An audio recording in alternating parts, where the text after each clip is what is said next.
തെരഞ്ഞെടുപ്പിൽ UDF-നെ പിന്തുണയ്ക്കുമെന്ന് RSP general secretary AV Thamarakshan. നിരുപാധിക പിന്തുണയാണെന്നും ഇനി ഭിന്നിച്ച് RSP പാർട്ടികളുടെ ഏകോപനത്തിനായി പ്രവർത്തിക്കുമെന്നും താമരാക്ഷൻ പറഞ്ഞു. നിയമസഭാ തെരഞ്ഞെടുപ്പിൽ UDF-നെ നിരുപാധികം പിന്തുണയ്ക്കും. രാജ്യത്ത് വർഗീയ ശക്തികളെ എതിർക്കാൻ കോൺഗ്രസ് നേതൃത്വം നൽകുന്ന മുന്നണിക്ക് കഴിയൂ.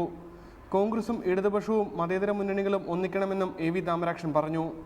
ഇന്ത്യൻ രാഷ്ട്രീയത്തിന് ഒരു പുതിയ ദിശാബോധം കൊടുക്കേണ്ടതിന് കേരളത്തിലെ തെരഞ്ഞെടുപ്പ് സഹായകരമാകും എന്നാണ് RSPയുടെ വിലയിരുത്തൽ. ഇന്ത്യൻ നാഷണൽ കോൺഗ്രസിൻ്റെ നേതൃത്വത്തിൽ ഇന്ത്യയിലെ എല്ലാ ഇടതുപക്ഷ രാഷ്ട്രീയ പാർട്ടികളും മതേതര പാർട്ടികളും ചേരുന്ന ഒരു മുന്നണിക്ക് മാത്രമേ ഇന്ന് ഇന്ത്യയെ രക്ഷിക്കാൻ പറ്റൂ. RSP വിട്ട് RSP ബോൾഷെവിക് രൂപീകരിച്ചത് തെറ്റായ തീരുമാനമായിരുന്നു. പാർട്ടികൾ പിളർന്നാൽ അനർഹർ അധികാര സ്ഥാനങ്ങളിലെത്തും. RSPയുടെ ഏകോപനത്തിനായി പരിശ്രമിക്കും. ഉണ്ടായിരുന്നു RSP വിട്ടുപോയിട്ടുള്ള എല്ലാ ആൾക്കാരെയും ഒന്നിപ്പിച്ചുകൊണ്ട് RSP കരുത്താർജിപ്പിക്കണം. ഞങ്ങൾ നേരത്തെ ചർച്ച നടത്തി ധാരണ എത്തിയതാണ്.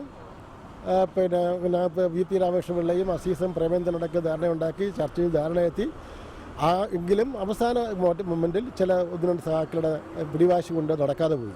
BJP പിന്തുണയോടെ ലോക്സഭയിൽ മത്സരിച്ചത് തെറ്റായിപ്പോയി. ഞാനത് RSP രൂപീകരിച്ചതും അതുപോലെ തന്നെ കഴിഞ്ഞ തെരഞ്ഞെടുപ്പിൽ ഞങ്ങൾ ഒറ്റയ്ക്കാണ് മത്സരിച്ചത്. BJP പിന്തുണ തന്നതാണ്.